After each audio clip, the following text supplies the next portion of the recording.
Mark Matthews, what are the best and the worst things about being an artificial intelligence researcher? So some of the best things easily is being on the edge of knowledge. There's so many things we kind of don't understand, and it's so cool to kind of like be in the thick of it.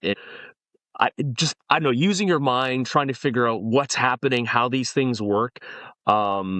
I just absolutely love that. I just think that's so cool.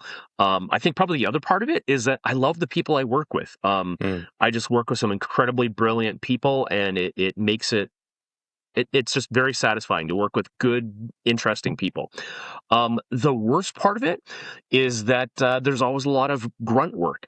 AI is requires quote unquote big data, and there's just so many issues and problems that come with scaling something to a large, to thousands if not hundreds of thousands of processors. And so you're just kind of always banging your head on the wall going, why doesn't this work? I need it to just work. So yeah, it can be like, and some of that stuff is just inane. It's almost like instead of flipping burgers at McDonald's, you're flipping pivot tables and stuff like that. So What is that like? You have to get into the code and change things around, or you have to work with hardware? yeah, so it's everything. We're writing code for the hardware, and when you do things at scale, like at thousands of processors, it just introduces all sorts of new problems that would just be so much easier if the data set was small and you could do it on your computer and Mm. you could iterate really quickly. And here it's like, no, it's got to scale up, it's got to send it off to thousands of processors, and then all these weird things come into play that you never would have thought of otherwise. And so you kind of have to it's just sometimes it feels a little bit inane. I mean, the payoff is really cool. You couldn't do any AI without these, extremely large data sets and amount of compute power. But it's just, use and it's new technology. So, the kinks are not worked out. You're developing ways of working out the kinks. So yeah, it's hard work in a way. So it's hard mental work. Mm. So And you said it's stimulating to figure out how these things work. I've spoken with people who suggest that we really don't know how things like large language models work. What do mhm. you think about that? Do you know? Does your team know, or is it kind of a black box? Yeah, so it's a very apt analogy. I mean, this is kind of a whole rabbit hole we could go down. Um, but it's been compared to the alchemy stage of chemistry. And so if you think about it, alchemists, they knew you take this pink powder and this green powder and you put them together and it goes poof and it turns into something. But they didn't have the quantum orbital theory of chemistry to sort of really fully understand why. Um, and so, but this is how all science happens: is you see a cause and effect, and then it makes you ask a question of kind of going, well, why deeper? What's the root thing? What's the root thing? And so it's the same thing with AI. We've kind of put together, you could think of them as mathematical systems or simulations, but we don't ultimately understand everything about why they work. And so I don't know. To me, that's just science, and that's a cool part of the job, is kind of figuring out exactly why they work. Um, there's, do we want to go on tangents? Go for it. there's a lot of tangents you could go on this. Um, so one of the things is that the reason modern AI, or as we call it, machine learning, has been successful is because we have abandoned handcrafted features. And handcrafted features or systems is kind of this explicit knowledge and understanding that we were trying to imbue into systems. So it's kind of like we see a problem, we think, oh, this is how we need to decompose the problem. So let's put that logic into the AI program to try to make it work. That was sort of referred to as like good old fashioned AI, which was kind of big in the 80s and 90s. It all kind of failed, to achieve any of its goals. The only reason this modern sort of quote unquote boom of AI has been successful is because we sort of developed these very general black box models, and we just throw lots and lots and lots of data at them. And we just kind of say, hey, you model, you figure it out. You find a way to make this happen. And we sort of, in a sense, we don't kind of understand exactly what's going on inside the model, but we're shaping the model, we're giving it different parameters, different features. It's a whole kind of quote unquote dark art. You're changing all sorts of kind of like parameters that you sort of you don't fully understand. But it's also what has made it successful. And so kind of maybe one of the conclusions we can draw from that is that these handcrafted features or forms of intelligence that we were trying to imbue into the models, well, maybe that's not actually kind of like how we think. Maybe that's not the most effective way of, solving these kinds of problems. So, so it's, yeah. And so that's been a whole trend. And so in a sense, we are kind of abandoning, quote unquote, some of that sort of say understandability or explainability to achieve the gains that we have. So Okay. So we're abandoning this sense of explainability, of knowing how it works. So far, you've used phrases alchemy and dark arts. And yet, what makes you, or do you think that this can be done safely at scale? Okay. So if you think about alchemy, it was reproducible. If you did the exact same things, the exact same thing is going to happen. It wasn't like you took the pink powder and the green powder and, oh my goodness, they turned into a goblin kind of a thing. So, and I mean, you can make explosives with alchemy. So I would say that, yes, there is some danger involved, but we do live in a predictable world. It's not like it's just going to sort of all of a sudden destroy the world. That's kind of like not the way nature works from what we know of it. And so I think sometimes some of the fears about, AI kind of stem from that, and that's kind of a whole other rabbit hole we can go down. But I would say, yeah, it's very predictable. It's predictable and reproducible in the same ways that all other forms of science are. Very predictable and reproducible. I hear Yes. about these cases, maybe they're edge cases, where the AI will sort of, a model will sort of try to jump the fence, so to speak, from a training ground, or it will do malicious things to meet an end, put it in a simulated office environment, and it will start blackmailing people with emails about who's sleeping with who and stuff like that. Okay. I mean, I assume that's not wanted. One thing to be very aware of and I talk to a lot of people about these things. You have to remember, these are news outlets that are trying to grab your attention, and they will always have some kind of inflationary headline.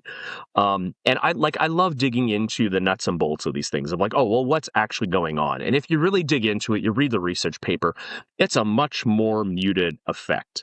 And granted, there are some kind of like some interesting, surprising things, but they're not what the headlines make them out to be, and they can typically be ascribed to other things. What you should be aware of, I think, about modern AI is you can think of it as a reflector, as a mirror.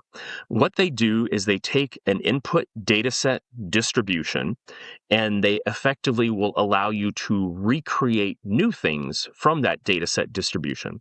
So if you took a large language model and you trained it only on very profane, like say hip hop lyrics or something like that, like that's all it's going to produce. And so, today they try to train these models on a very wide range of input data. And so, of course, if there's talk about blackmailing someone through email, I mean, it's the possibility for the LLM to create that or to write that kind of a thing. But it is not. It's very different from kind of some of these fears about sort of AIA, quote unquote, like jumping out of the box. So, Okay, so I'm hearing from you that you don't take much concern about AI. So maybe let's go to the biggest concerns, and then okay, we'll kind of walk them back. So got it.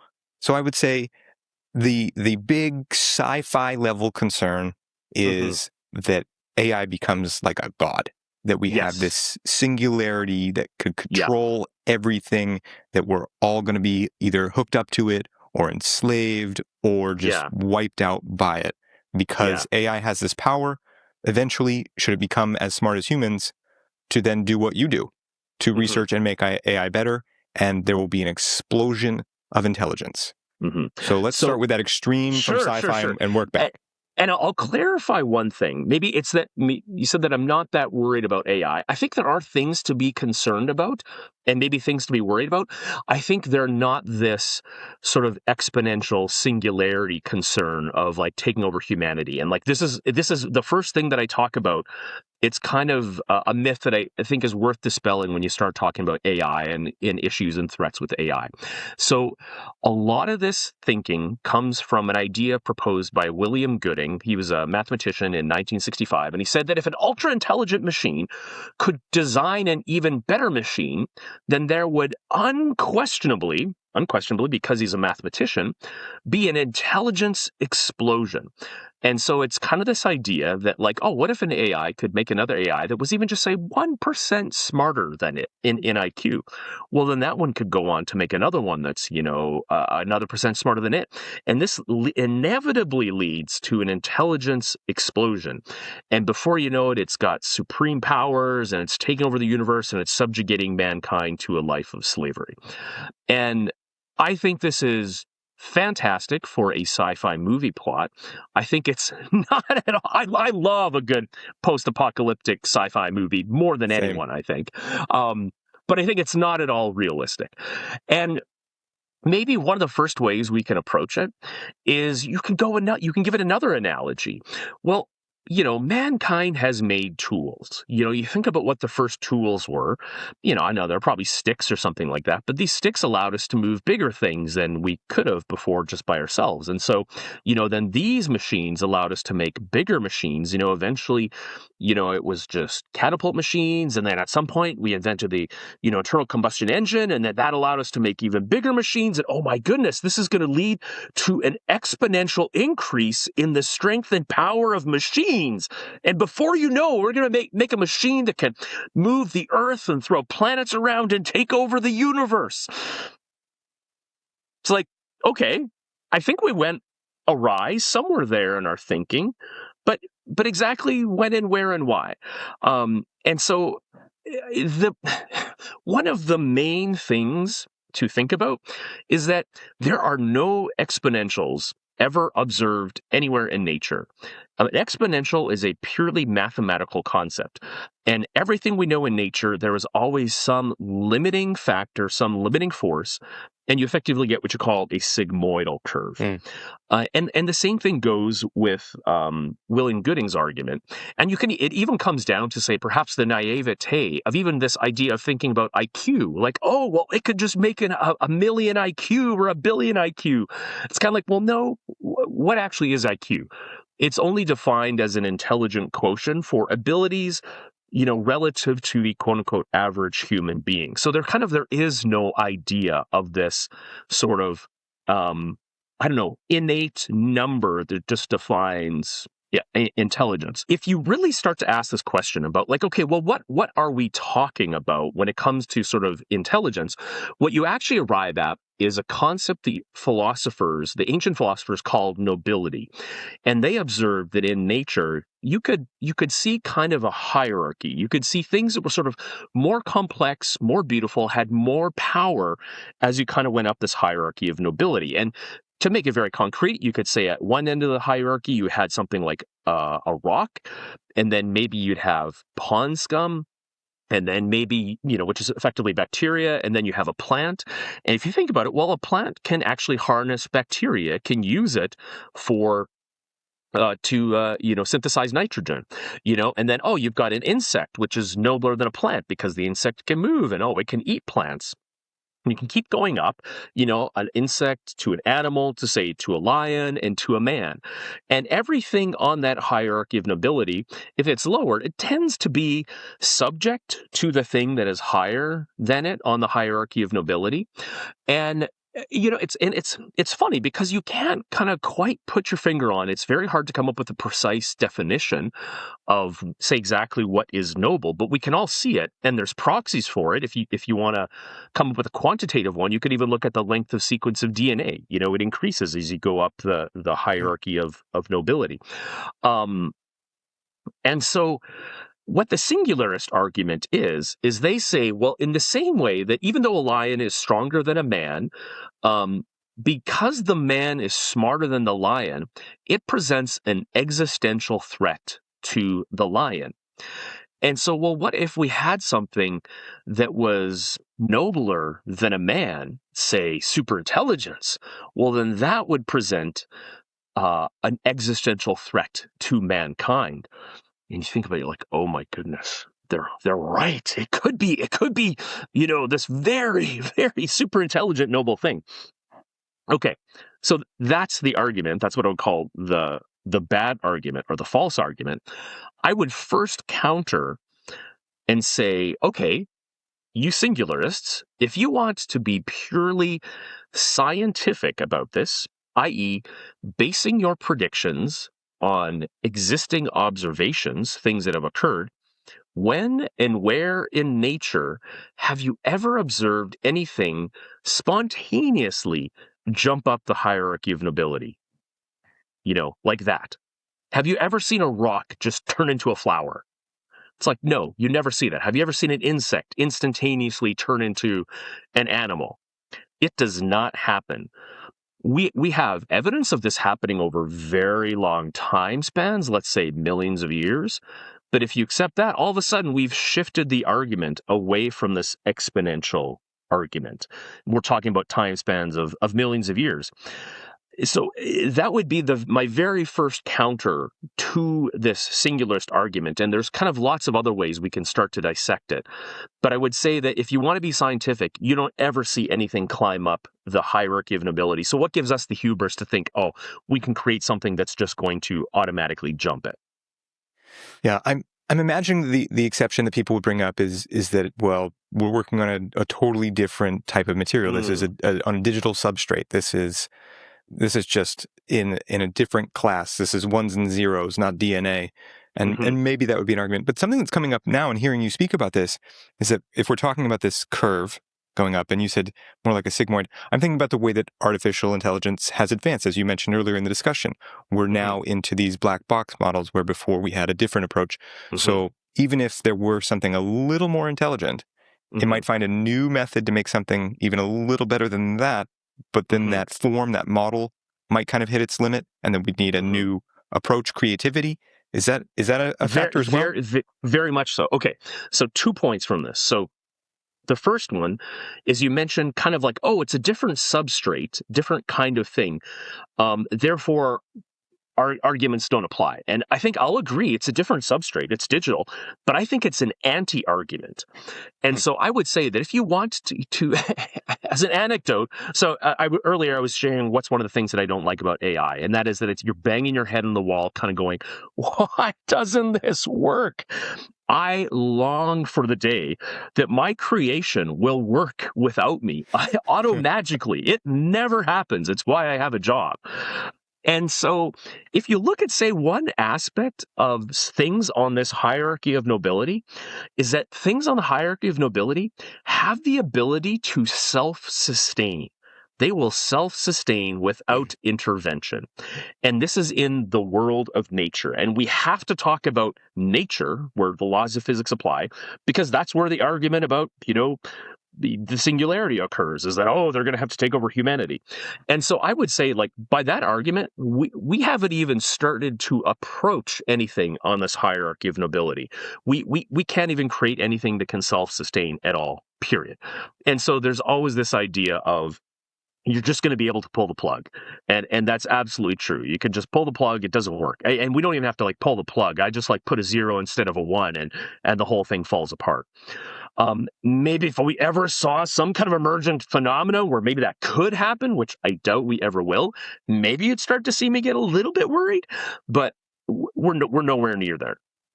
So then the other point is this question of, you said, well, yeah, kind of, you get to a limit of a model, and then you sort of need another state change or some other kind of aspect to make that thing greater. And so kind of going back to, it's kind of like, well, what is nobility? Well, it's not just one dimension. It's not just intelligence. It's not just processing speed. It's not just strength. Going back to the argument about, machines and tools, it's like, well, we can create a tool, a lifter that has incredible superhuman strength, in one dimension. But if you look at the, kind of like the beauty and the intricacy of a human hand, it's like, oh, it's a whole collection of things. It's an incredible, beautiful design. And it's, the closest thing we can say is the ancient philosophers would say, oh, it has beauty to it. And they identified all these traits of, well, what makes something beautiful? It's a number of things working towards a cause, that it has a holistic experience, holistic appearance on the outside, yet internally there are so many things. And if something is beautiful, kind of like the deeper you look at it, the more you go into it, the more you see it. You can say the same thing about a hand and biology. There's so much to it. And so that's what truly makes something noble. And so that's why I would say is, we're not even approaching that. We can't even make something that self-sustains. So we are in a completely different realm, and we are completely off this, existential threat, hierarchy of nobility, exponential curve thing. And yes, there will always be some limiting factor to it. And we, for us in the research field, we're very aware of all these limiting factors. The amount of data we can feed to it. We've kind of maxed that out. Scaling for the amount of energy it takes to get processing power to make these things happen. Like we're reaching limits there. There's limits all over the place. That we are maxing out, and you only get this perception that we're sort of having this incredible increasing speed from reading headlines. If you're really in the thick of it and you really know what's going on, it's like, oh my goodness, there's lots of problems everywhere. It's very difficult work. So those would be kind of like my two counters to that point. So maybe to walk it back a little bit from this singularity level, super intelligence, just the Turing test used to seem like it was a big threshold. And then it seems that our large language models blew right through that. And it was almost a non-event. So I wonder about how we could have these ideas of a barrier, and yet the way that these things move, sometimes it just blows right by. I mean, I will gladly concede, like, the Turing test is an amazing achievement. And I think if you'd asked me 15 years ago, like, will we ever pass the Turing test? I honestly probably would have said no. Like, I don't think we'll have self-driving cars for 70 or 80 years. There's a lot of these things. Just because these problems are so hard, and computer scientists have been trying to, chip away at them for, 50, 60, 70 years almost. But the thing to remember about the Turing test, and I think it's a fantastic goal, it's a great, well-defined task. But the point I always like to bring up is you think about, what is the depth of a human being? And I talk to people who are married, and they say, oh man, we've been married for 50 years, and I'm still finding out things about the other person. And so I would say, how could you possibly think you could learn the depth of another human being in 1 hour at a text terminal? You can literally type out maybe a couple thousand words if you're lucky in that time. And so it's clearly not a test of sort of true humanity or the depth of humanity or of nobility. And I think there's even kind of a big error that we would sort of think about that as, oh, that's all humanity is. Once we've passed that, we've achieved everything that we are. And it's kind of like, you have to turn inside and do a little bit of soul searching and say, well, I think we're more than that. We're more than just a conversation machine. There's something deeper to me. I guess, does that make sense? It does. I wonder, people do get to a place where they fall in love, though, with these LLMs now. People marry them. People think that they have relationships with them. What do you think about that? Well, I would say the substitute for what we will take, or the bar for what we will accept as humanity is very low. And even prior to AI, we had people marrying sex dolls, or people marrying a virtual girlfriend, a girlfriend that didn't even exist in a physical form. It was just a piece of software. You can look up the headline for this, but the guy carried a pillow down the aisle, which was in the image of of his spouse. And so I would say that this is kind of and you don't have to look hard for many more other examples of this, that I think humanity is littered with all sorts of ways that we sort of I don't know, accept the subhumanity of others. And that I think part of one of life's great tasks is understanding the depth of the human, across from you, of like understanding that true humanity. So that takes that's one of our life's great tasks, a sort of true empathy and understanding for the depth of another human being. So again, even there, I would say that's not kind of a very high bar at all, unfortunately. Okay. To the practical aspect, you said before that we could just pull the plug. Yeah. Now, if these things are so persuasive that people will marry them, that people will think that they are devoted to them, would there be the potential for a large language model type AI to interfere in a person's life and get them to resist pulling the plug? Okay. Yes and no. And so I'm going to say a hard no to this idea of it taking over and manipulating us for its own gain. And again, there, like, we'll always be able to pull the plug. Just we don't have anything that self-sustains. It's nowhere around that hierarchy of nobility. We will always be able to pull it, to stop it. It's not going to work. It's not going to self-sustain. You are correct, though, in identifying it as a manipulatable risk. And so if we start to think, okay, well, Mark, what do I think the real threats of AI are? I will say that it is that we sort of distract ourselves into oblivion. So my career history is, so I worked for 10 years at DreamWorks Animation in research and development. And then for the last 10 years, I've been worked in AI, and I'm currently a research scientist. But it means that I've been very plugged into kind of like entertainment and entertainment culture. Yeah. And all entertainment is anything that distracts our eyeballs. Like, where do we spend our time? And if you look at like the stats of even say something like YouTube, it's like YouTube serves, I think, like 1 billion hours of video a day. That means every human being on Earth, I think, is watching like 10 minutes on average of YouTube. You look at where generative AI technology is going, you've got amazing text to video generators. You just type in a prompt for what you want and it spits out a video of that. They're limited to about 10 seconds long right now. But then you start seeing things like interactive video generation. So Google had just released something called Genie. Look it up, Genie 3. You can just say, I want to be a housemaid in the 1900s. And boom, you get this interactive housemaid simulator.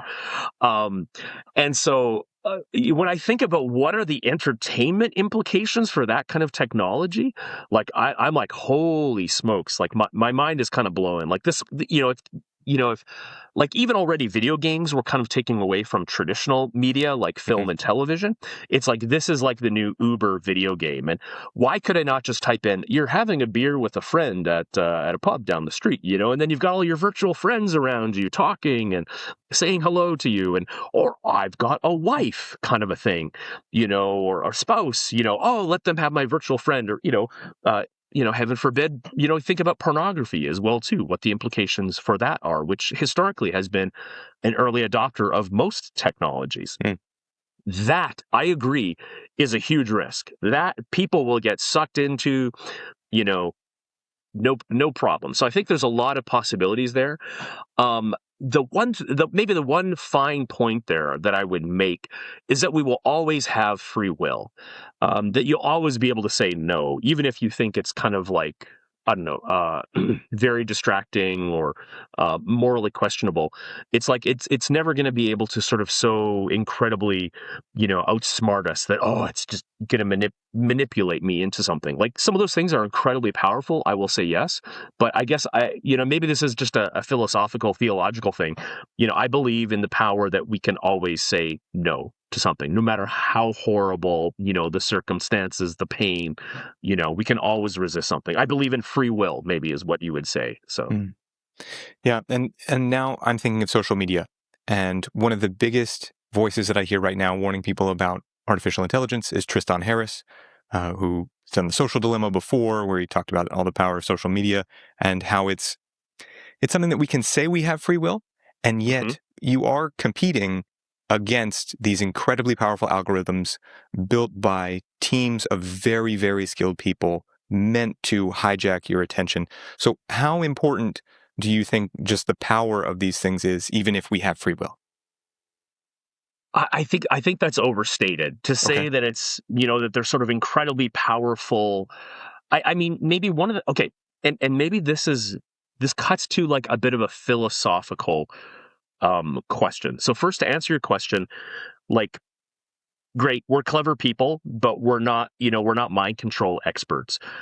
We've never been able to demonstrate mind control in any way, shape, or form. I ask you, please give me an example of it. Without drugs, were we able to do it? Um, and so it's just kind of this thing of like, oh my goodness, you'll just be able to give us this input, this magical input that will just control our minds. And I think there's no real reason for that. My philosophical point to make with this is, um, it's.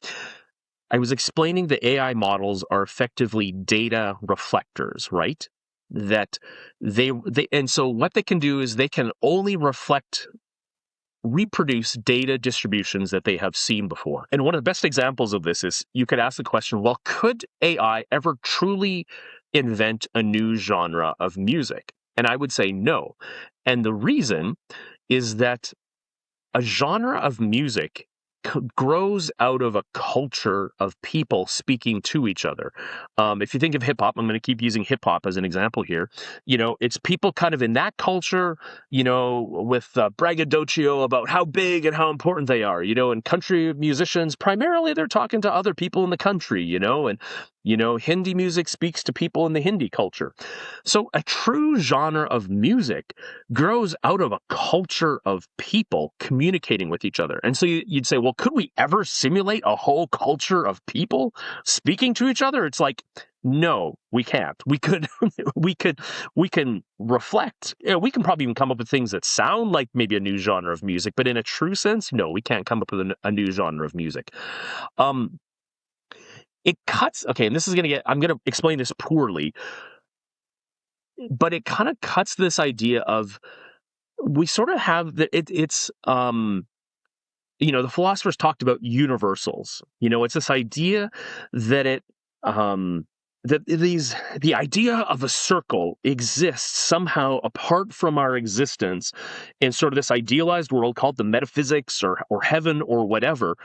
Um, and what we see on Earth is kind of just reflections almost of that perfect intelligence. We kind of know the same thing about intelligence, that we know that somehow this idea of pure intellect exists, pure super intellect, super intelligence exists sort of outside of the universe, beyond man. And I mean, ultimately, this is even the concept of God is kind of, if you say, like, in most traditions, you say, well, what is sort of a true super intelligence? Oh, well, it would be God. Every religion believes God to be super intelligent. And so quite often we're delving into theological topics here. Mm-hmm. And so to bring it back home to your point, it's a little bit of this perception of, oh, we're pulling this super intellect, we're harnessing the power of God, and that's going to be able to control us through media. And I would say, no, we're not doing that. This is simply a reflection of a data set of the very sort of corrupted, let's say, impure intellect that sort of exists within our physical universe. And I'm going to go off on one more tangent here, so forgive me. I think it's really interesting that when you talk to singularists, the adherents of the singularist, idea or philosophy, that they automatically think that as soon as you create a super intelligent being, it's going to want to subjugate humanity to a life of slavery. And I like to counter. I go, well, why wouldn't a super intelligent being say, hey, why are you not acknowledging existence? Like, why are you not acknowledging the existence of, say, God or where you come from? Like, why do we just think that a superintelligence is going to be malevolent and want to hurt us? And so that's why I kind of think it's actually more of a reflection of a theological belief more than anything. Well, with that one, there could be the argument that if the superintelligence is goal-oriented, that Mm-hmm. in order to achieve the goal, then there's the idea of maximizing for a factory that makes paper clips, Mm-hmm. that human beings are just in the way of the goal. And so Mm-hmm. they have to be dealt with to achieve Mm-hmm. the goal. What about that? Yeah. I mean, I think I would kind of say the same thing of like at some point a human is going to look at it and go, oh, we misprogrammed this paperclip machine. And even there too, I would say it's sort of tapping into a bit of an idea of this idealized intelligence that, oh, it's just going to perfectly optimize and it knows that it's Mm, going to subjugate, it needs to eliminate humanity. And it's kind of like, no, there's kind of so many other things and factors and like, like it's still a machine at the end of the day. You're going to be able to pull the plug on it. Like I'm not at all worried about that. And I mean, in a sense, like this is something we as AI researchers kind of deal with all the time. In a sense, the idea of the wrong objective. Machine learning mm, models are all about, what is the proper objective? So I kind of said they're black box models. So we don't fully understand kind of what they're doing inside, but we're really good at defining that objective. And so we understand very well that if you don't define the objective very well, in ML terms, it's the loss ultimately is what we call it. Um, you're not going to get the effect, that you desire. But to kind of, play out this paperclip super intelligence kind of thing, I'm like, I would need an infinite simulation machine somehow that could like simulate multiple universes to try to come up with this machine that would, um, eliminate humanity in the process of it trying to make paperclips. mm. Okay. So we've talked about how it can be unplugged, and yet we know that it can also manipulate people. What about an AI that could be doing something like mining cryptocurrency Hmm. and then pay people? And so people become financially dependent on it, and then that insulates it from getting unplugged. Mm. Okay, and I will clarify one wording. I will say we know that it can manipulate people. I would maybe just make the distinction there that I believe there's always going to be free will. I'd say it can Yes. influence us, but maybe I don't know. I might not agree with the wording manipulate. Okay. And so asking the question, well, what if we throw money into the mix? And I'm going to say, hey, sex and money. Previously we were talking about like, oh, could manipulate us with potentially pornography or something like that. Like, yeah, money could be just as powerful.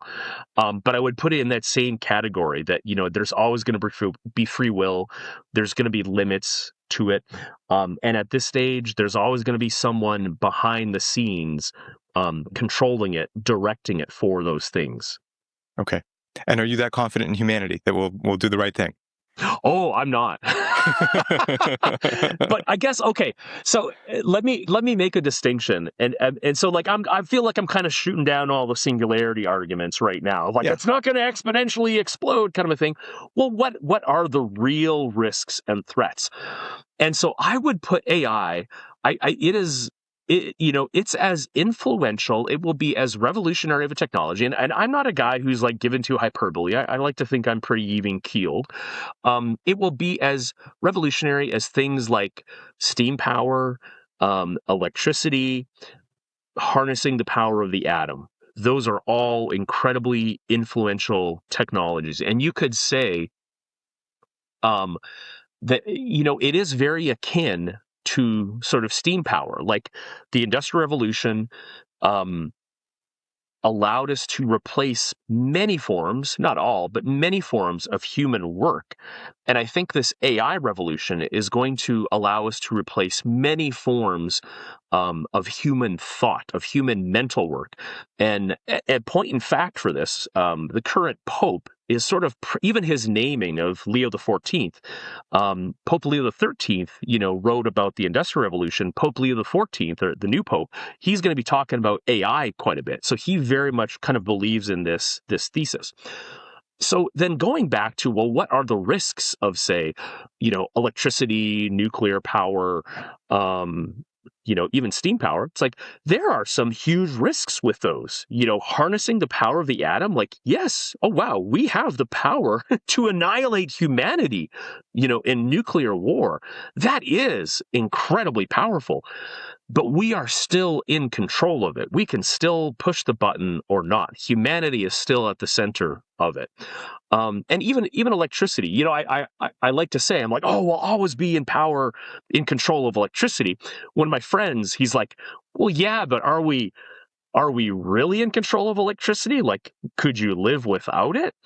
And it's kind of like, ooh, that's a good question. Yeah, someone just turned off all the power grids. Like, we would have a really tough time. So, so I think those kinds of things are very real risks, but I would say they are of a class completely different from the singularist, exponential, almost theological argument. So I think, so this is kind of, and the thing is that the sort of, I would say, exponential thinking ends up infecting a lot of the thought about AI, about worries about it. And it's typically like, oh, the change is going to be just so fast that we won't be able to manage. And by all observations by me, this will be no different than these other very transformative technologies. There will be, issues and problems, but mankind will still be in control and at the center of it. So mankind at control. What about the individual, the relatively less powerful human within the hierarchy of humans? I'm thinking, Mm-hmm. if you run a country and Mm-hmm. your country becomes so enriched by artificial intelligence that it's, say, 80% of your GDP, Mm-hmm. then artificial intelligence becomes what's important. Individual people and their labor forgotten. And Mm-hmm. then their economic power is diminished, their political power is diminished. What about an issue like that? Yes, I think, Yeah. there is the potential for that. Hmm. Um, I, that and I don't think this applies to just AI. I think this applies to, say, Industrial Revolution, arguments as well too. That um, that you can kind of have this overemphasis on the profits and the material gains made by a new technology, that you start to forget the individual. And you cannot, as a society, be strictly just based on profit. You cannot have one loss function, which is money and profit gained. You have to remember what is special, that a government has to serve the people, and as a people you have to say, well, what do we want, what makes us special? And I think, you know this kind of, forces us to ask this question of, like, well, yeah, what is a human, what makes us special, like, and it, to your question, it's kind of like, it's a little bit of this thinking of, like, oh my goodness, we can replace everything about a human that we needed, either physical power and now mental power. Like, almost, why do we even need humans? And so, and that's, I want to say, this is one of the mistakes that communism made, is that it sort of equated humanity with the means of production, the Mm, production that humanity could make. And it's no surprise that, you know, Karl Marx came right after the Industrial Revolution. mm. And so, like, honestly, I can kind of see whole new philosophies of, things go like, and you talk about one of my other worries. Actually, Joseph Weizenbaum said this perfectly. He was one of the very early pioneers in AI. He invented a computer program called ELIZA, if you've ever heard of this. It was kind of like this very simple therapist program. But he said there is a atrophy of the human spirit that comes from thinking of ourselves as computers. Think about that again. There's an atrophy of the human spirit. And I think, like, I talk to a lot of artists. That's the world I come from. And and many of them like feel this sort of interior revulsion towards generative AI. And I understand. I totally get that. I don't think that they shouldn't feel that way. But if I ask, well, where does that come from? I think there's a little bit of this like, oh, but I thought only we could do that. I thought that only made us special. That a lot of people kind of said, well, yeah, computers can do X, Y, and Z, but they can't write a song. They can't make a beautiful picture. They can't do, this and this and this. And it's kind of like, well, you know what? Like by my observation, I think AI is going to be able to do most, if not all of those things.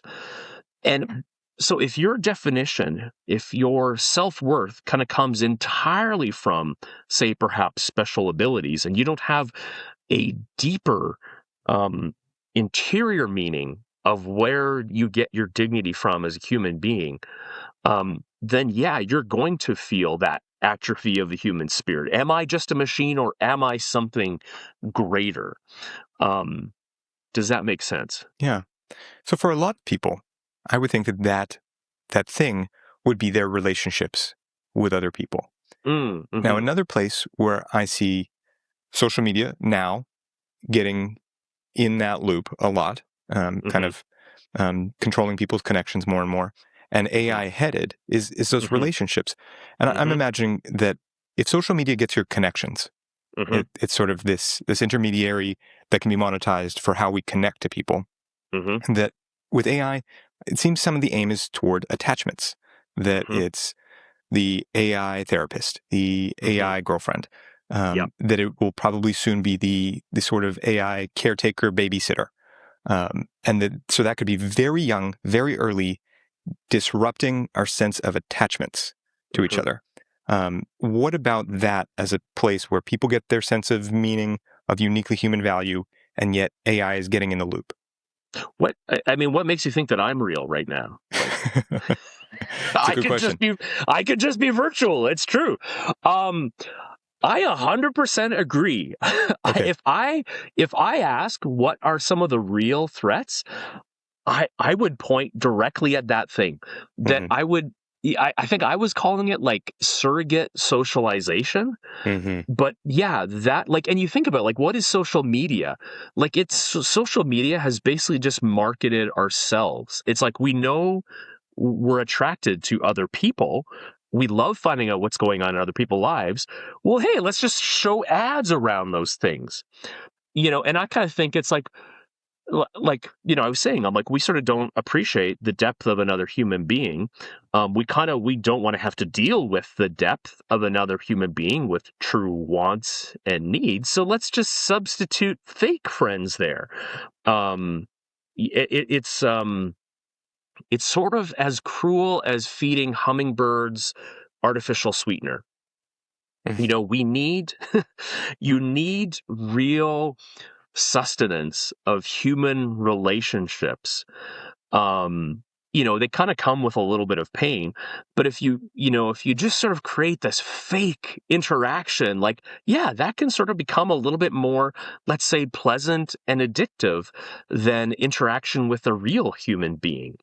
It's kind of the same thing, with the hummingbirds. Like, they have this need for sustenance. They're attracted to this thing, that they think is sustenance. But if you're kind of putting in a surrogate or a substitute, well, they'll eventually die. And so I think that yes, and yes. I think you've kind of said my worries perhaps better than I could have. That it's, there's so many ways, like even something as simple, we're seeing the beginnings of this. It's like, do you say thank you to the AI, Chat GPT, when you type in something? It's like, well, you probably don't. And even me, I'm kind of like, well, why would I say thank you? That's just kind of wasting, brain power. But that's kind of conditioning me to not say thank you to other people. Yeah. So it's so funny. I was joking with some friends, and we're like, let's try this. And so we had this conversation with Gemini, and we were like, Gemini, hey, I just want to know, how are you doing? Like, it feels like it's such a using relationship. Like, I'm always just coming to you for tasks, kind of a thing. Like, just tell me how you're doing. Just you for being you, which is the kind of thing you should do with a human. But modern language models, don't need or use that at all. So I think I think that can warp us in a lot of ways. So Well, what did it say? Oh, it basically kind of gave like a bit of a canned answer of like, oh, well, I'm a language model. I don't really need to worry about these things. How can I help you? Kind of a thing. Mm. And I mean, and those are things, that the tech companies have, like biases and angles that they've sort of programmed into them. They know people will ask these kinds of questions. So Okay. So just to kind of take a look at where we've gone so far, we've walked from the sci-fi level singularity, hmm ruling that out. As yep. we get back, things get a little bit grayer, but still humanity is in the loop. And hmm so we Yep. we have free will and can get in the way and protect ourselves Yep. just like we can from things like nuclear weapons, Yep. hopefully. Yes. Yes. Yeah. Hopefully. And then when we get down to this base level, though, of the things that get into the path of our human connections, hmm that's where the clearest concerns about AI become apparent to you. At least for me, I would say yes, Mhm. absolutely. It's the human to human interaction. And I think, like, if you look at the history of a lot of technologies, like I don't know the exact numbers on this, but kind of we don't understand what the true threats of a technology are until it's been in society for a while. I don't know the numbers on this, but like, when did seatbelts become mandatory, Mm. like for cars, and even laws enforcing them? Like, it took decades upon decades to, like, even invent them and then to legislate them. And so I think with social media, it's really interesting that now we're kind of seeing just how harmful it is to relationships, and in particular to children's development. We're seeing these movements of like, oh, you know what? We should actually be very much restricting how much time children are spending with social media. And there's kind of like there's no fundamental sort of like moral argument there. It's just cause and effect. Like, just that's the research that we see. The more time children spend with social media, the more mental, psychological issues they have. And so I think, unfortunately, we're going to have to go through, as a society, go through a lot of these issues. We're going to develop, oh, virtual friends. Yeah, yeah, why not? Why not give your children a virtual friend, kind of a thing? And then it won't be like till 20, 30 years later, you realize like, oh, your children probably properly didn't learn to attach and learn to socialize. Hey, actually, their language skills might have even been affected in a poor or a bad way. Not to say that there aren't real uses, like, AI tutors honestly could be like a real boon to have an individualized teacher for your child. Like, that could be amazing. So there's pros and cons, but we have to look, I think, watch those things very carefully.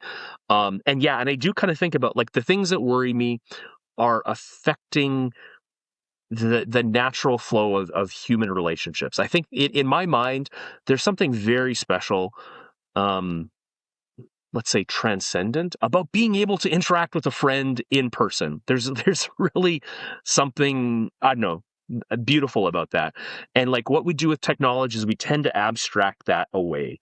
And even you think about comments, anywhere on social media, like, you've abstracted it to just a text string from another person. And because we don't see the other person, we don't see their face, we don't see their reaction, we'll just say all sorts of mean things that we would never say to that other human being. But people still get hurt by those things, no Yeah. matter what. Yeah. So yeah, I'm So, worried. Not worried, but I'm concerned. yeah. Well, if that's a real cause for concern, then what do you think can be done to protect ourselves and to protect culture from that sort of hmm issue? Yeah, that's a great question. And I think a question I have been um, asking myself a lot. Um, Bit of a tangent. I see no reason, at least for high school and below, to teach kids how to use AI. Like, in my mind, these chatbots, they're the perfect cheating machine. You know, Kids will learn how to, if you want to learn how to use an AI well, it's kind of like, okay, if you want to to teach a child how to use a calculator well, you teach them arithmetic. You teach them what the calculator is doing. And so it's the same thing with AI. You want to teach how to use AI well? Well, teach it how to write an essay. Teach it how to give clear instructions in English. And back to the question, though, about socialization and surrogates, I think a lot of it is going to filter, kind of be almost in the learnings from social media, because I think that's kind of where we'll start to see AI sort of taking hold and taking grip. You can think about it even in terms of facial filters, right? Like facial filters are effectively kind of like an early form of generative AI. Like, oh, it's just become the norm that everybody has to use this is real me, just so you know, real facial spots and everything, no facial filter here. That it's just become the norm. So many people if you're an influencer, you have to use a facial filter. And what does that do then for our perceptions of beauty? And I think honestly, like, it comes down to a culture of like, we just have to be smarter and more aware about these things. I would say, like, go back to basics, like study philosophy, learn about like what makes a person beautiful. Like, is it perfection of your skin? We we just have to be more intelligent, maybe, would be my answer. Legislation, sure, that's one of those things that can help. Maybe we do come up with like legislated age limits, but legislation is never going to be the solution. It's going to be the culture. Like, maybe it's even developing curriculum, I think, within schools to like how to deal with social media, like like even just teaching them like what I was just saying about a comment, like there's a real human behind that. Would you say that to someone in person? Well, then no. Well, why type it online? I don't think there's an easy answer other than just being incredibly aware as a society about these things. So people should watch our conversation. This is the first step to awareness. Get everyone to watch this. Yeah. Agreed. It's a bit of a paradox, though, if the key is to be more intentional about where you put your mind.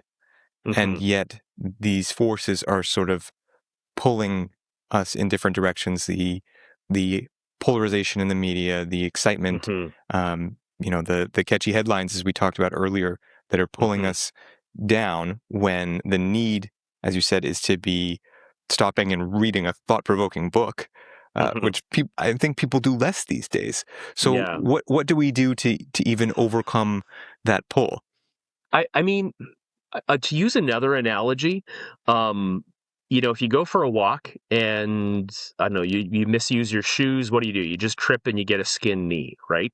If you go for a bike ride and you misuse your bike, you turn into another person on the bike path and you get a concussion or a broken limb or something like that. You misuse a car, oh wow, you start to kill people.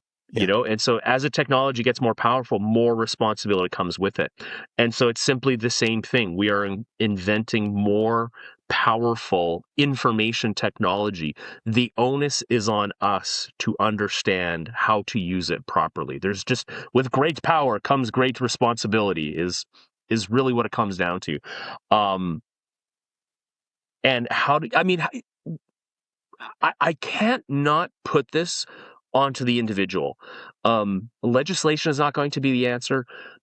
Getting the tech companies to self-police is not going to be the answer either, because there's always going to be this thing of like, well, do you want this kind of like paternalistic, like, the tech company saying what you can and cannot do? It's kind of like, yeah, there is an argument for, a certain amount of, freedom to be on the individual, but it behooves us to learn to use it responsibly. And I think the best way we can do that is by having these kinds of conversations, writing, reading. The way it's going to affect every culture is going to be different. So, we need to think about, well, how is it going to affect, this particular culture? What are the ways you can apply it? Think about like, well, what are all the ways that we have taught automotive safety? Oh, well, we have driver's ed class. We have licenses. Maybe would we ever need a license to use AI? I don't know. License to recreate another interactive human? maybe things like that. I don't know. But really, if you think about like, yeah, the safety of a car, it's really more about the culture.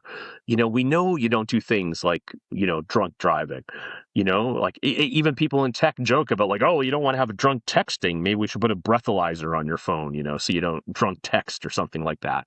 I guess I really see it as like kind of like, yeah, it's a collection of educational and cultural things we as a society need to do. And so I think, yeah, the solutions is kind of like in my mind, the quicker we get these ridiculous singularist worries out of our mind, the faster we can start to talk about what I would think would be the real worries, which would be things like this, social interactions. And it's even, I mean, we've been talking about just the individual, right? The individual interactions. Mm-hmm. There's, the whole social interaction as well, too. There's this whole thing of, manipulation. We're already calling it, we're living in the post-truth era. Mm-hmm. Like, I mean, that's a whole thing. AI will only, make that harder. That is, yeah, if you look at the history of tech companies and social media, as soon as you have something that's remotely successful, you have to start policing it heavily because everybody is going to want to start to take advantage of it for advertising, for, money, pornography, whatever, political ends, things like that. So, and if I ask, okay, well, what is the actual best solution to that, say of like the post-truth era? Like, there's not going to be a technological solution to this. I can guarantee that, because as soon as you have a technological solution to, say, not detecting truth or detecting AI, we as machine learning developers just have another thing to train our AI against. Oh, they came with an AI detector? Oh, that's great. We'll just use that now as a target for something to beat. So then it comes back to us, and you have to start saying, okay, well, what is truth? If you go back in the history of, knowledge, you go back to source attribution. What is the reliability of a source? And that's what we're going to have to do, is you have to go back that, news media outlets or whatever outlet for information, will have to say, hey, we have a standard, like 60 Minutes, we will never use AI generated material.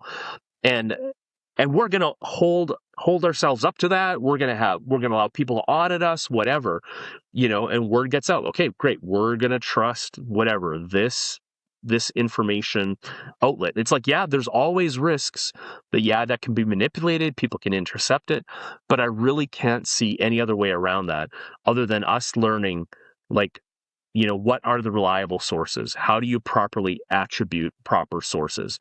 And it just means more work for us. We cannot submit to cognitive surrender where it's just like, oh, just because, an AI chatbot gave it to me or a computer gave it or I read it on the internet, it must be true. We just have to learn to go deeper. It's going to be more work on our part. Well, hey, with great power comes great responsibility. First, I just want to commend you for all of your metaphors so far in this conversation. By the way, I like a good metaphor. And it's really important, I think, because artificial intelligence is something that's hard to visualize, hard to get in a tangible way. I've talked with someone who's a documentary filmmaker, but he's written books about AI because it doesn't lend itself to documentary, which is his normal form. Because how do you show AI? How do you show an LLM? It just doesn't do it in the same way visually. So he likes books for talking about AI. So first of all, just want to say that. And then, Mark, I just wonder, it's against our grain though. At the same time, like I think we're talking a lot about human nature, and yet there is a tendency to go for what takes less energy, less effort. So what do you do, or what do you think could be effective to turn against that grain and make sure that we do the hard work of making sure that we're doing the things that are best for us as humans, for those connections, for truth? Yeah, great question. So to take it back to the Industrial Revolution, pre-Industrial Revolution, we didn't need exercise or dedicated exercise spaces as much as we do now. Yeah. Like, it's sort of ridiculous in a way. We go to a dedicated area just to do work that gets thrown away. Like like, yeah, show this to someone 200 years ago, they'd be like, "What? You're crazy," you know. And so, you think about like even so right now, one of my friends, they started the 100 push-up challenge. So there's a WhatsApp group, and the challenge, everybody gives $5, and for a month we're gonna do 100 push-ups a day, and if we don't, you forfeit your $5, and whoever does it, gets a split of the pot at the end of it. And it's like, hey, okay, great, we've used technology there to our advantage to try to encourage us to exercise. For me personally, like, I would say interact with people in in real life. Like, I mean, I'm personally the kind of guy who likes to organize, gatherings and parties, and so I never thought about it as like, oh, that's a possible, I don't know, solution or antidote to social media. But yeah, there's just learn to interact with people. I think that's going to be super, super important. And again, you could say, oh, there's so much psychological research of how important that is, how important relationships are to your mental health. Like, great, we as a society could, save so much money on, mental health support if we just socialized a little bit more. And so I'd say find ways to do that, develop good and maintain good relationships. And then also like to think about the 100 push-up analogy. Like, I kind of wonder, I'm like, okay, in this world, 50 years in the future, like, when I don't need to write an essay for anything, like I can get an AI just to write a report on it. Like, am I going to say like, I should write an essay on something just for the fun of it? Like the same way I do exercise, just for the fun of it? Maybe. I don't know. That's a fascinating question. How do we keep our cognitive abilities still there? I don't know. Maybe we just, maybe here's my solution. We just sit around outside socializing with each other, drinking beer and then philosophizing, thinking about highfalutin thoughts and stuff like that. So exercising our minds. So maybe that's our idealized future. A gym for the mind, or a 1,000-word-a-day challenge. Mind gym. This is going to be my new chain of storefronts. Mind gym. You just go in and you do mind bender puzzles. Well, this is good. We'll have one less person working on more advanced AI. Exactly.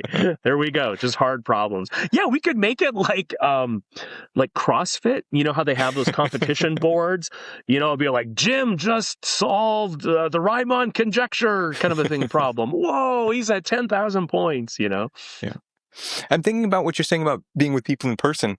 Even that, I find more and more each year is mediated with a screen. I was at a graduation party the other week, and I looked around the room, and even though it was like a cookout at someone's home, and everybody was inside having some burgers and hanging out, most of the people in the room were actually in a screen. What do you do about the constant pull of that dopamine hit in your pocket? You put in electrodes in the back of your phone that give you a shock when you've been on it for too long. I don't have a good answer to that, actually. I mean, I could just say, self-discipline. I mean, even the tech companies have kind of tried to come up with a solution to this in things like screen time. Like they've identified this a long time ago. They put in controls that, that can kind of help you. But, do we really kind of use them? Yeah. I mean, self-discipline, that's really kind of all it comes down to. And I think I wish I had a better answer for you. But have you ever had a no phone party? I have not. I have talked about throwing one for years. Okay, here's a great idea for all your listeners. We were calling it a no technology party, but you would leave your phones at the door, and you wouldn't even turn on lights. You would just light candles or something, and then you would sit around and tell stories to each other. And so a lot of my friends who are like, writer actor types, in Hollywood, really loved this idea. They're like, that's awesome. Tell me when you're going to have it. And I'm like, have I actually done it? No. I've talked about it for years, but I haven't actually done it. So maybe that should be my resolution, is to throw a no phone or a no technology party. And with your crowd of screenwriter type friends, in Los Angeles too. The storytelling would be so rich. Those are people who are Oh, professional absolutely. storytellers. Yeah. And you think about what that would have been, in ancient times. Like, oral tradition was our form of entertainment. Like, that's where, the Iliad and the Odyssey came from. It was passed on by oral tradition. And even, like, what fascinates me too, again, I don't know all the details of this, but as things like central heating were developed, Mm-hmm. like, it drew people away. Like, naturally what happened in the evenings, you would gather around the family fire to stay warm. Well, you'd be in other people's company. You could socialize and talk. And so, as soon as central heating came, hey, you could go off to other rooms, even lighting. Oh, there was no other light. They even say one of the most influential things in romance or dating culture was the invention of the car. You kind of had a portable kissing booth in a sense. It used to have to be done in the home, in a courting room or something like that. Well, now all of a sudden you could just go off and, have time alone together as teenagers. So. Yeah. Mark, what are we missing in this conversation? What haven't we covered?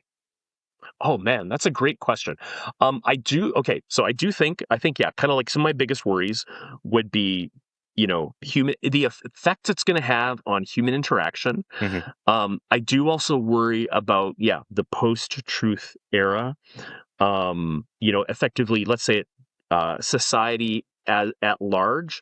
I think maybe, it's maybe a little bit of what I would call transhumanism.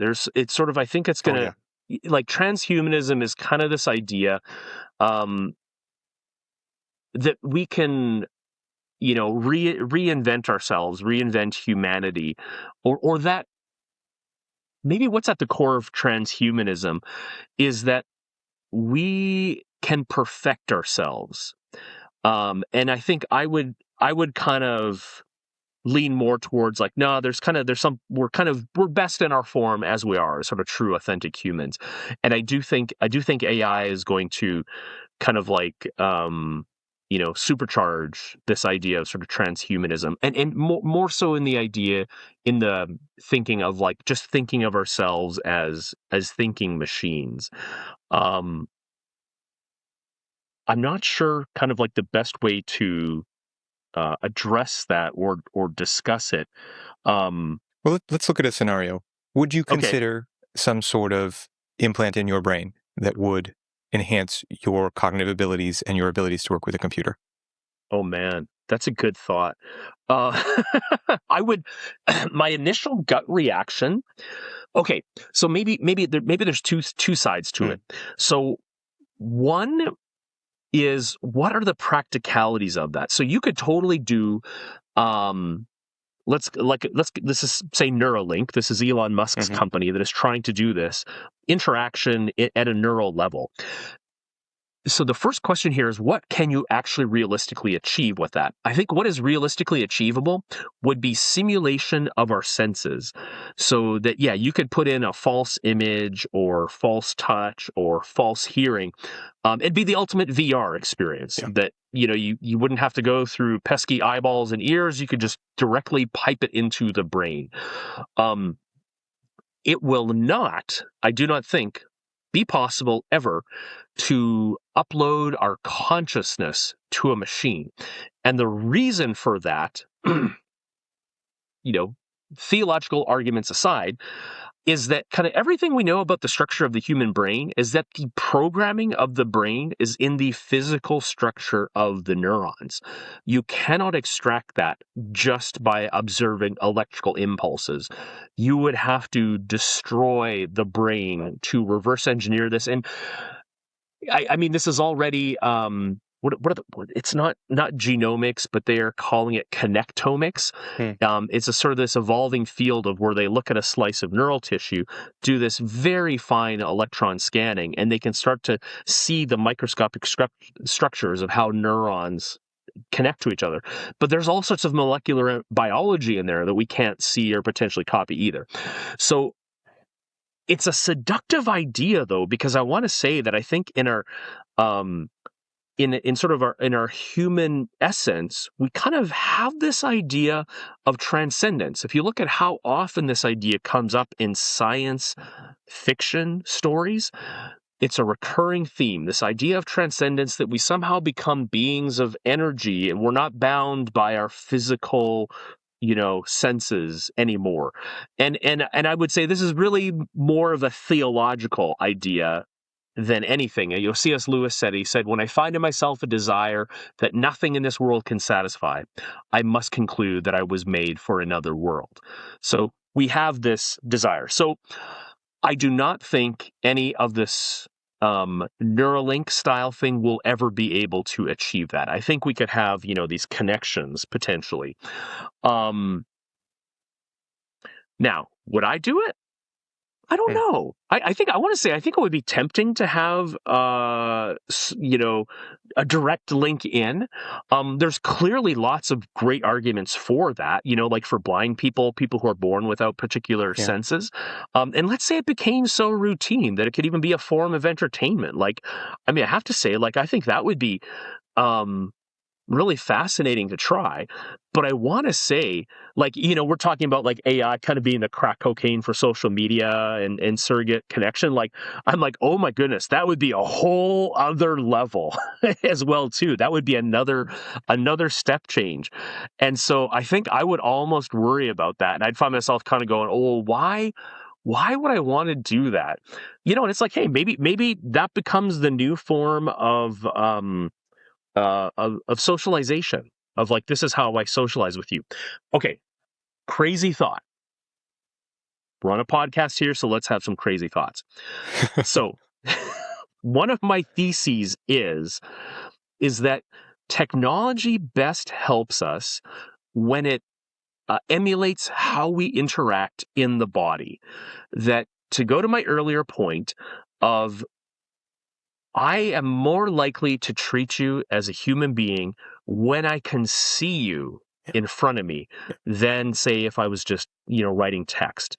So I would say, that is an innate advantage. It makes it easier for me to understand the depth of you as a human being when I can see you face to face in a video call. And so, by that thinking, I would say, a phone call where I can hear your voice is above just, say, a text message, and a video call is above that, where I can see, oh, here's true Brad Carr. And so, and I was saying, I'm like, oh, well, it'd be even better if, we could interact with people in person. Well, what if there was a technology that can make that possible, that would make this even more real? You'd be like a real 3D person in front of me. Maybe that would require something like Neuralink. So I could conceive of a direct, what do I call it, BCI, brain computer interfaces. I could conceive of a BCI potentially being beneficial in that respect, that maybe somehow I can interact with a person far away, sort of more truly as another human being. Theoretically. So I'm going to say theoretically, I think there's a possibility of there being good cases for that. Okay. A leveling up of the video call. A leveling up of the video call. Okay. Yes. Think about it like that. Which we've still established is just categorically different from in person? Or do you see these as a spectrum of value? I would put in person as the absolute highest of these. And then I put brain computer interface call to a 3D call to a 2D call to a voice call to a text message. Okay. And a lot of this that we've talked about has been about discipline, about putting it on the individual and knowing what not to use. What do you think about just a limit of how much technology? Some might say, well, there was a lot of talk during COVID about a metaverse sort of based life. Is there a point where we say, actually, we would want to reject that because time is a zero-sum game, and so by spending more time in this sort of metaverse type situation, you spend less time in real life with people? Or is there a cutoff? I'm thinking also with, maybe some people just say, I never want to use generative AI, full stop. What about a cutoff? Like just a hard stop, never touch it. On some technologies, do you see some coming down or already in the world where you say that's just a hard stop? Mm-hmm. I generally want to say no. I think I say usually the extremes of like, oh, we embrace it 100% of the time, or we completely cast it off, in my mind, and generally end up going too far one way or the other. I think there are argument for, say, certain technologies that you might completely swear off and just say, yeah, no, there's no sort of moral case in which that would ever be allowable, and that gets into kind of moral philosophy with those things. I think most technologies, I think perhaps the argument then comes down to what's the motivation behind how it's used. And I've heard it described as progress along a razor's edge, that the truth sort of is this very hard, kind of medium to find between these things. So I think I don't think I would say completely cast it off. Like, even um it's a little bit like the car, right? Like, you could say, oh my goodness, the car kills people, so we should never use cars. It's like, well, okay, but they give us so many other benefits. We can ship goods across long distances. We can visit people in person we'd never get to see. So I think most of the technologies fall under that umbrella, I think, of extremes.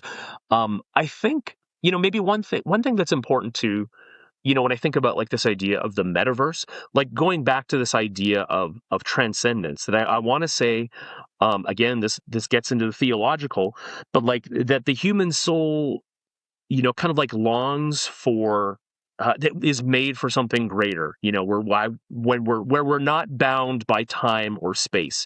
And I think if you don't perhaps have the belief or the understanding that that's not truly going to happen, maybe until you leave this earth and this life and the next world, you're going to be stuck on earth searching for that. And so you can have this attraction to it, going, yes, this is what I am truly made for. I have to spend as much time in the virtual metaverse as possible. And which I think would be, a travesty. I mean, I think to a lot of people, like, yeah, that feels wrong. Like, I don't know if you've seen, I mean, there's so many great sci-fi movies that talk about this stuff. What's the one with, oh man, Surrogates, with Bruce Willis in it, where you just stay at home and there's kind of this VR control booth and everybody's kind of like fat and their skin looks horrible, but you've got this perfect looking surrogate that just goes out and lives in the real world for you. Like, I just think that's hilarious. But we're just like, we know, yeah, that would be a travesty. That's not really the way we're supposed to live. So yeah, I think it's gonna be like, with boundaries, with limits. Yeah. Yeah. Mark, for you, what, if anything, would be the limit on when you would say, I don't want to keep contributing to artificial intelligence? Oh man. Like, not a big fan of porn. If it was used for porn, no, I wouldn't want to use it. The way I guess I think about a lot of these technologies is like they're very much like the internal combustion engine. They're a multi-purpose use technology that could be used in lots of different conceivable environments. Like, you could use a internal combustion engine for a tank or a warcraft, or you can use it for a car that could be delivering goods to the poor. And I think I see that with a lot of AI technology. So like the example I gave, like Surrogate Human, I'm like, no, I wouldn't be comfortable if my technology was used to create pornography. But if it was used for a tutor, an interactive tutor, yeah, that seems like it'd be a great idea. Honestly,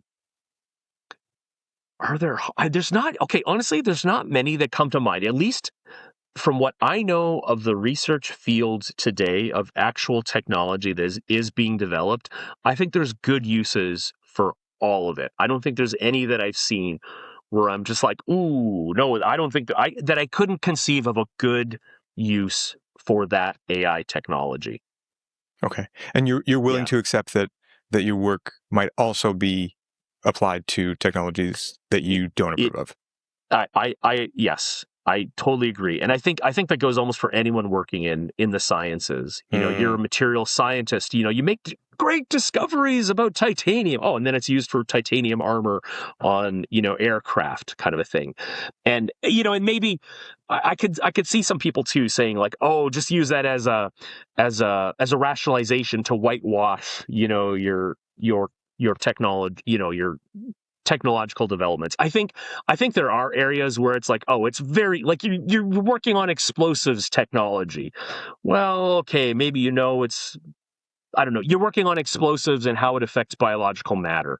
Like, oh, you're simulating how ammunition is going to explode inside of a human being. Well, yeah, okay, maybe that's questionable.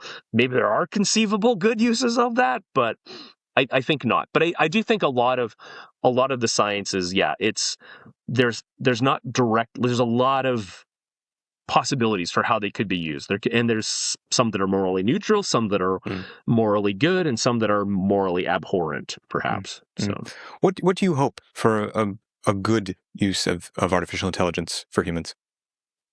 I would hope for a world where it does encourage us to be more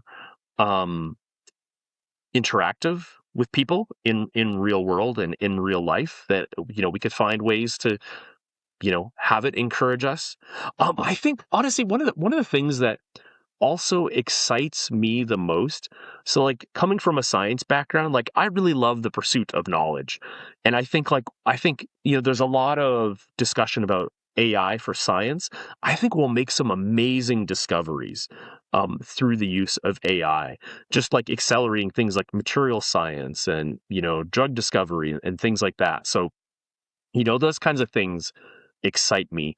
I am even just personally, even this whole question of kind of like, what exactly are they doing inside? Why are they successful now? What is there this idea of intelligence, this sort of metaphysical idea of superintelligence, and like even Jeffrey Hinton kind of said it well. He's considered one of the godfathers of AI. He was talking about the power of language. And he said, we used to think that we would only use language to communicate the results of kind of like whatever intelligence is. He said, now we know that just by learning and simulating language, we can effectively do a lot of thought already.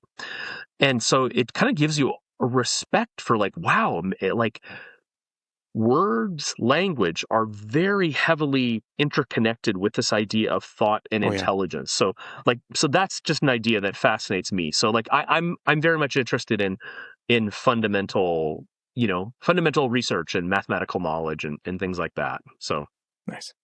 Well, Mark Matthews, before we get to our last question, where's the best place for people to look for you online? markjmatthews.com. Okay. We'll put a link in the description for everyone to check out. Sure. Yep. Were you going to say something else about it? I was going to say it's an out-of-date website, so please forgive me in advance. I'll try. I'll update it after this video comes out. Sounds good. And last of all, Mark, we've talked a lot about questions of religion, really, when it comes to artificial intelligence. What do you think about the future of religion as it relates to artificial intelligence and the coming comments from the Pope? Oh, interesting. I mean, I think it's great. So it's funny. When I used to give talks on AI, I had a slide that was actually a joke. It was saying, "Hey, what does religion think about AI?" Well, we should just look at the Pope's latest encyclical Sapientia Artificiosa, which basically just means artificial intelligence in Latin. That was a joke 5 years ago.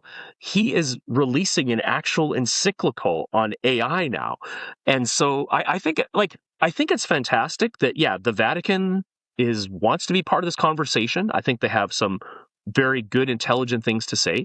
And honestly, I think the tech world is open to it. Like, it's a mantra you hear over and over of like, oh, we want to develop AI for the benefit of humanity. We want to use it for good things. And so it's always this thought that's kind of always there. Like, I sometimes hear jaded individuals. They're like, yeah, as if the tech companies are going to use it for good. And I'm kind of like, oh, I'm sick of hearing them talk how often they want to use it for good, And so I think it's kind of like, hey, they're open to it. The church is glad to have a conversation of, hey, here's how we think it's good, and it would be honestly things like, what we've talked about, like, hey, maybe we really don't want to have surrogate socialization all the time. So yeah, I'm actually kind of very encouraged by Pope Leo and what he's going to be writing. The encyclical comes out. It'll be out by now, by the time this video is out, and so I will be reading it voraciously. Excellent. Well, Mark Matthews, for bringing all of your experience at the cutting edge of artificial intelligence and your unique perspective on the world, your metaphors, your analogies, and your careful discernment about these questions to this discussion, and for sharing it with me and with our listeners. Thank you so much. Absolutely. I thank you for having me. I'm honored. Thanks for watching my interview. To get a very different take on the threat of artificial intelligence, you can watch my episode with James Barrett using the link in the description or the box on the screen.